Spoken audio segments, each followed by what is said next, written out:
aproximam e prendem nosso equipamento. Isso está filmado, está registrado. Tá. Mas depois foi através do relato meu, do cinegrafista e do produtor. Isso chama-se Relatos de um Sequestro. Uma experiência incrível, porque pudemos observar...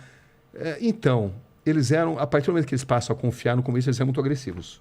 Botaram a gente num caminhão de porcos e muito agressivos, achavam que iam nos fuzilar. Depois que eles checaram que a gente não era enviado de americanos e checaram a minha história, que eu era jornalista brasileiro e tal, né? Eles passaram a nos tratar muito bem. E ficamos 3 dias com eles, onde tivemos acesso a muitas mulheres que eram assim, totalmente doutrinadas à filosofia comunista, o porquê que eles agiam dessa forma, o porquê deles acreditarem. Guerrilheiras também, todos eles armados e totalmente doutrinados e acreditando nos ideais comunistas. Entendeu? Uma grande formação do porquê eles eram obrigados a usar as drogas para se sustentar, entendeu? Porque era por uma causa justa. Enfim, batemos longos papos, uma noite inteira conversando com eles ali. Todos muito jovens. Mas era ambiente urbano? Era montanha, floresta? Quando eles nos interceptaram, eles primeiro aprenderam tudo que a gente tinha, né?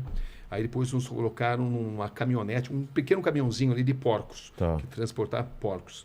E aí nos levaram para um destino, a gente não sabia que estava sendo levado. Até então a gente estava sendo muito maltratado, tratado de forma muito agressiva. Isso, inclusive, essas primeiras imagens são filmadas, chama-se Relatos de um Sequestro. Está no YouTube, quem tiver interesse em assistir. Dá para assistir também, né, Mandíbula? Dá para ver, Relatos de um Sequestro. Todas essas histórias aqui, elas estão no YouTube de alguma forma ou de outra, né? O que é uma coisa muito bacana para quem se interessar em se aprofundar nesses assuntos. Mas, enfim, aí eles levaram numa fazenda, porque é o seguinte, nessa região, que é a região de Neiva, São Vicente del Caguán, eles tinham assim, um apoio muito grande dos fazendeiros, porque eles tinham assim, um relato muito empolgante de uma sociedade igualitária, e essa doutrina ela é captada por camponeses muito pobres. Entendeu? Essa que é a verdade. Nos setores urbanos, a mensagem deles era mais difícil. A mesma coisa do Talibã. Nos setores rurais, a mensagem deles sempre... ressoa mais. Ressoa mais, né? Se propaga mais. Já nos setores urbanos, mais intelectualizados, menos. Entendi. É a mesma coisa das Farc. Nos setores rurais, a mensagem deles sempre foi mais forte, né? Então, eles eram acolhidos nessas fazendas. Eles eram alimentados e a gente ficou nessa fazenda onde eles mataram ali um carneiro e se alimentaram e foram tratados como reis, e onde nós passamos a noite inteira conversando com eles ali. Foi uma conversa inesquecível que está muito relatada em detalhes. O que eu não lembrei, o cinegrafista lembrou, o produtor lembrou, então ficou o Thiago Bruniera e o Daniel Vicente, né? A gente estava em 3 ali. E quando soltam vocês... Quando eles já sabiam que a gente não era agentes da CIA, infiltrados, então eles passaram a nos tratar bem.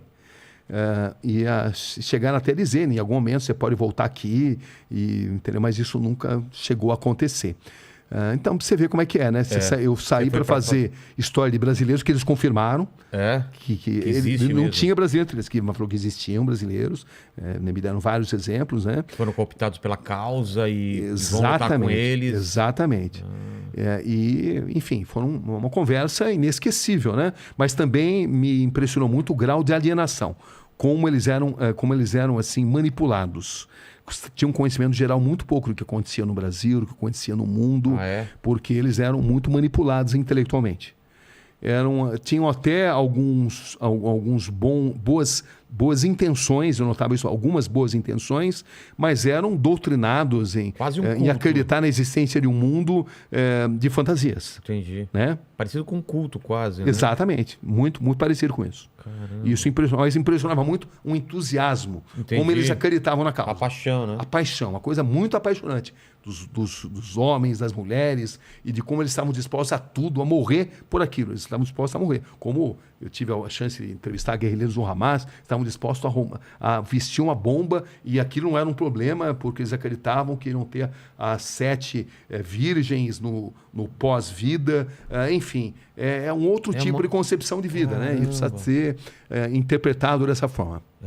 Aí tem aqui a verdadeira história do voo 254. Essa é uma história que a gente ganhou o prêmio Líbero Badaró, feita pela Globo no Fantástico. Não sei se você lembra da história do piloto César Garcês, um voo da Varig que começa em Marabá, no sul do Pará, ia até Belém, e o piloto acabou se perdendo na floresta amazônica, acabou sendo obrigado a fazer um pouso forçado numa época onde não existia ainda o GPS. Entendi. Mas o fato de ele ter sido arrogante, ele tinha sido punido porque ele tinha cometido algumas indisciplinas e ele não quis admitir para a companhia, para os próprios companheiros, o copiloto, por exemplo, que ele estava perdido.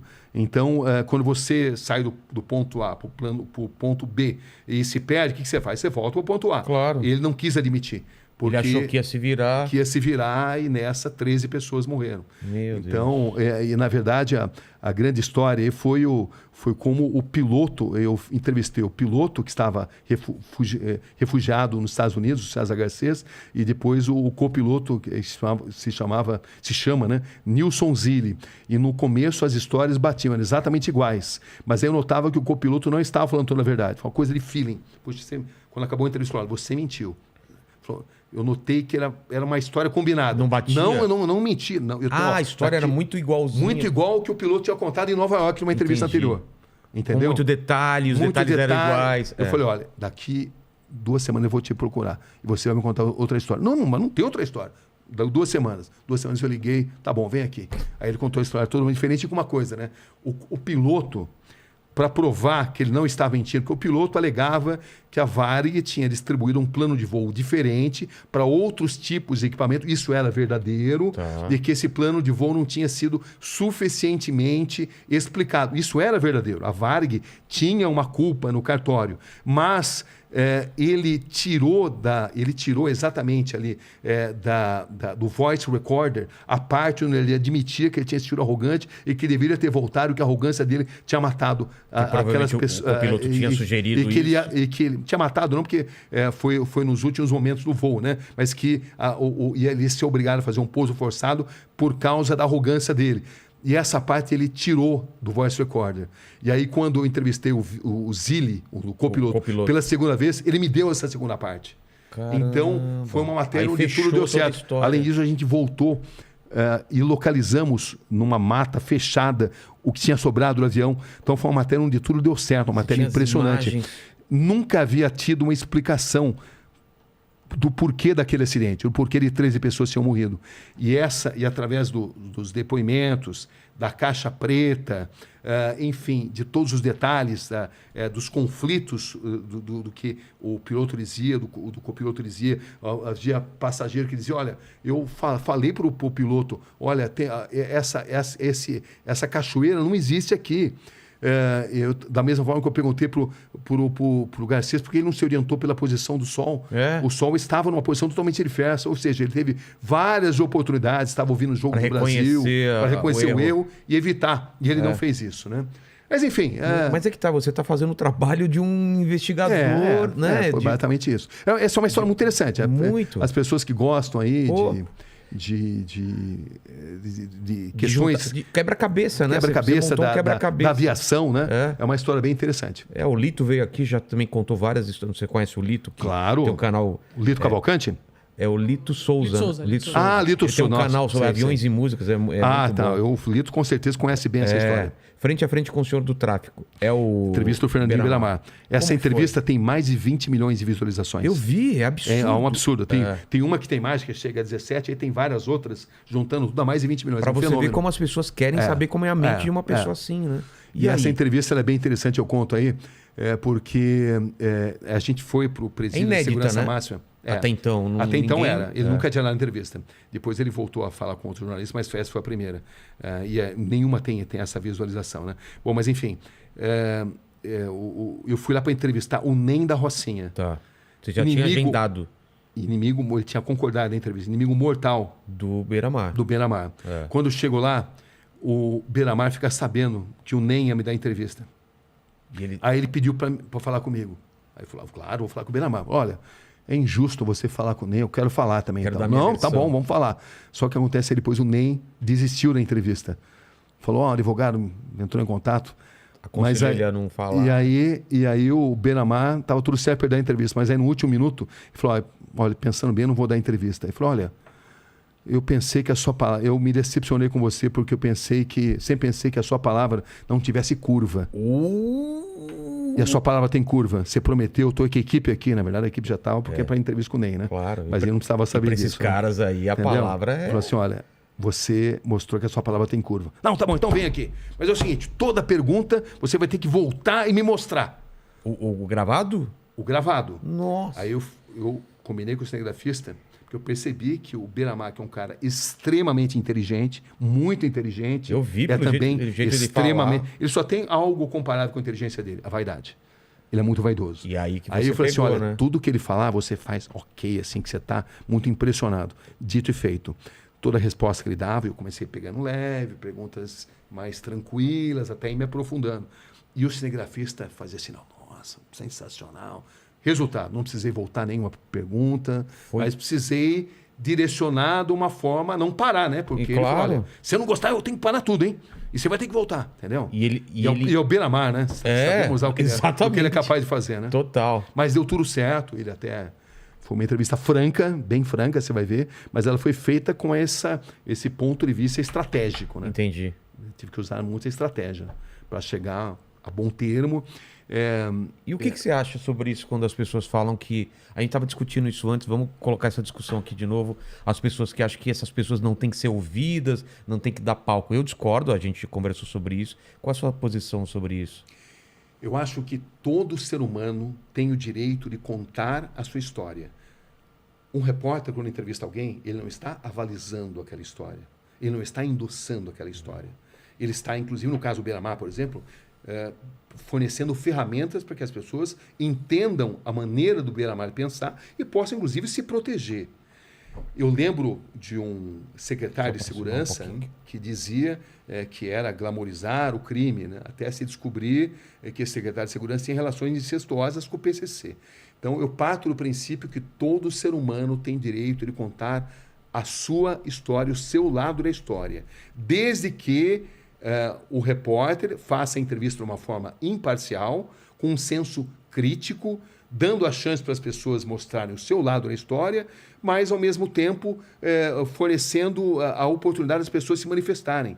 Eu acho que é terrível e devastador para qualquer sociedade você estabelecer que alguns eleitos terão direito de definir quem pode e quem não pode dar entrevista. Hoje, eles não dizem que alguém não pode dar entrevista porque você vai glamorizar o crime. Amanhã, você não pode entrevistar por razões políticas. Amanhã, por questões religiosas. E onde assim, para isso? Né? Aí você vai ter 5 pessoas que possam ser entrevistáveis, né? Não concordo com isso. Entrevistar não significa endossar. E todo ser humano tem direito de contar o seu lado da história. Cabe aos jornalistas fazer as perguntas sobre o ponto de vista da sociedade. Claro, quando você está entrevistando alguém que prejudicou a sociedade, que cometeu crimes, você precisa questioná-la. Claro. Entendeu? Mas você faz os questionamentos pertinentes. Mas, dito isso, as pessoas têm o direito, inclusive, de mentir.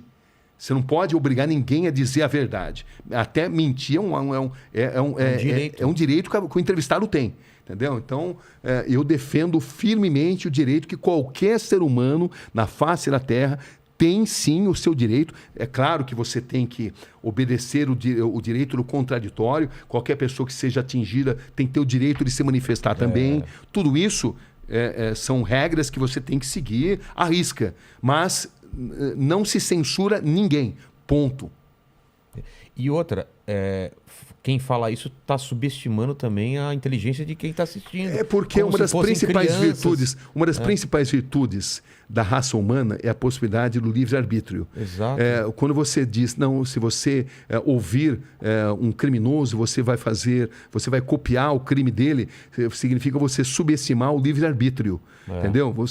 O fato de você ouvir como um crime foi feito não significa que você vai fazer igual, mas significa que você vai ter a chance de se proteger. Significa que você vai ter a chance de entender como a mente dessas pessoas funciona. E isso pode gerar evolução. Discussões, debates, enfim. Avanços na psicologia. Com certeza. Todo mundo tem direito de apresentar o seu lado da história. As pessoas que se dizem, em geral, são por razões pouco nobres.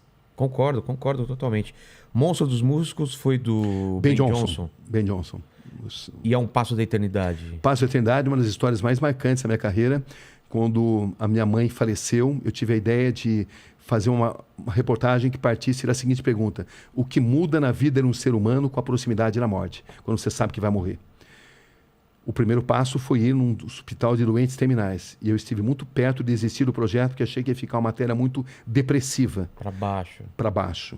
Até eu encontrar uma mulher absolutamente fascinante, uma mulher luz, de enorme sabedoria. Eu achava que eu iria consolá-la. Era ela quem me consolava. Caramba. Essa história é uma das histórias mais marcantes, porque milhões de pessoas me mandaram mensagens dizendo que passaram a encarar melhor a finitude através do relato dela. Então, ela passou assim uma sabedoria, o raciocínio de que os seus últimos momentos de vida não precisam ser necessariamente os piores. Podem ser os melhores, podem ser os mais genuínos. Fazer valer, né? Ela pediu perdão para quem tinha que pedir perdão. Ela aprendeu o que tinha que ser aprendido. E morreu com sabedoria, com luz, com clarividência, de uma forma que a morte foi transformada em algo sublime e não em algo aterrorizante. Que fantástico isso. Ela se chama Rosa. Não há um dia onde, em algum momento dessas 24 horas, eu não pense nela um pouco. Porque ela... eu convido quem não pôde assistir, chama-se A Um Passo da Eternidade, é o mesmo nome do capítulo, né? E é muito emocionante, E tocou você no sentido de você repensar também a morte, o sentido da morte para você na sua vida? Com certeza, com certeza. Todos nós... Como falei, eu estava muito abalado pela morte da minha mãe, a procura de resposta, a minha mãe que foi minha grande incentivadora, a minha mãe que fez crescer em mim o desejo de escrever, desejo de contar histórias. E ela teve a oportunidade de ver você na profissão, né? Teve a oportunidade de me ver na profissão, exatamente. Isso é fantástico. Então eu tive a ideia de fazer essa matéria, mas como expliquei, perto de desistir. E essa mulher mudou minha vida. Olha, se você ler esse capítulo, ou então se você assistir a esse documentário, você vai entender por quê. Entendi. É algo que mexeu profundamente comigo. Então, ficou um livro muito diversificado. Tem cobertura de guerra. E é o último capítulo, né? É o último capítulo. Então, procurei fazer uma coisa bem assim, equilibrada. Claro que tem 300 mil histórias que eu posso contar, né? Muita coisa que eu já tinha escrito, que acabou não entrando, porque um bom livro, a gente aprende litoralmente que 300 páginas é um bom número, né? E é editar, entendeu? Né? Você então, edita o seu material e aqui você tem que editar também as histórias. Mas o que eu gostei, você vê, está aqui na segunda edição, né? Exato. Isso num país como o nosso é uma enorme vitória. Claro. Porque quando você escreve um livro, você sabe, puxa, até que ponto vai ter público para isso? Passa isso aí na sua cabeça, né? E é incrível como esse livro foi extremamente bem aceito pelas pessoas. Que legal. Né? Vou ler o mais rápido possível. E eu queria saber Você lê as críticas que foram escritas sobre ele, você bota no Rastro da Humanidade, no Google, é impressionante. Eu tenho muito orgulho, porque é um outro tipo de comunicação, né? Uma coisa é você contar uma história, numa reportagem de áudio, visual. Outra coisa é você escrever um livro, né? Um outro tipo de comunicação. A escrita é diferente. Eu sempre gostei de escrever, mas com o tempo você vai desenvolvendo o texto da televisão. Então, é um outro tipo de abordagem que você tem que ter. Você tem que construir os acontecimentos na mente das pessoas. Claro. Independente de ter ou não visto a matéria. Mas isso é fascinante. É fascinante, fascinante. Eu queria saber do pessoal do chat aí, Mandíbula. O que o pessoal tá querendo saber? Cara, o primeiro que o pessoal tá elogiando muito o podcast de hoje. Nossa, eu tô adorando de uma maneira assim que... Eu vou ter que chamar ele outras vezes aqui para contar as histórias, porque a gente passou por várias histórias aqui que eu fui pegando algumas, né? Eu faço minha culpa, eu sei que eu falo demais. Não! Eu sei que quando eu sou entrevistado, eu não tenho a objetividade que eu tenho. Quando eu entrevisto, né? Eu sou um cara que entra direto no ponto. Mas quando eu falo... Mas é bom, assim, a minha mente é o seguinte, eu puxo uma coisa aqui, eu lembro de outra. Vai lembrando, né? Mas é assim... A enciclopédia lembra de datas, momentos... Exatamente. O que o pessoal tá falando? Mas tem muita coisa. Eu vou ler uma pergunta aqui do Ricardo Ventura, que veio aqui semana passada? Essa semana, segunda-feira. Né? Aí ele falou aqui, ó, o trabalho do repórter é extrair a maior quantidade de informação do entrevistado. E você é excelente nisso. Mas ele pergunta, já aconteceu de algum entrevistado ter percebido que falou demais ou mais do que desejava e tentou consertar, parar a gravação ou algo parecido? Nossa, o Ricardo Ventura, meu irmão, quer dizer que é um prazer, esse é um grande gênio, né? Na arte de dizer se as pessoas estão mentindo ou não. É uma pessoa que eu admiro muito o trabalho. Recomendo a todos que conheçam o trabalho dele. Ele é um trabalho fantástico. Veio aqui junto ele é fantástico. Junto com o Salada, sabe? O perito criminal e a gente falando sobre crimes reais. Ele é brilhante. Ele é brilhante. Bom, mas olha, isso acontece muitas vezes, né? Pessoa que dá entrevista, depois tenta desistir. Tira aquela parte. Tira aquela parte. Isso Eles têm direito de pedir para não ir ao ar? Como funciona isso? Olha, aí é que tá, né? Esse é um tema bem polêmico. Então. E é foco de debate jurídico, inclusive. Alguns juristas acham que sim, outros que não. E eu já vi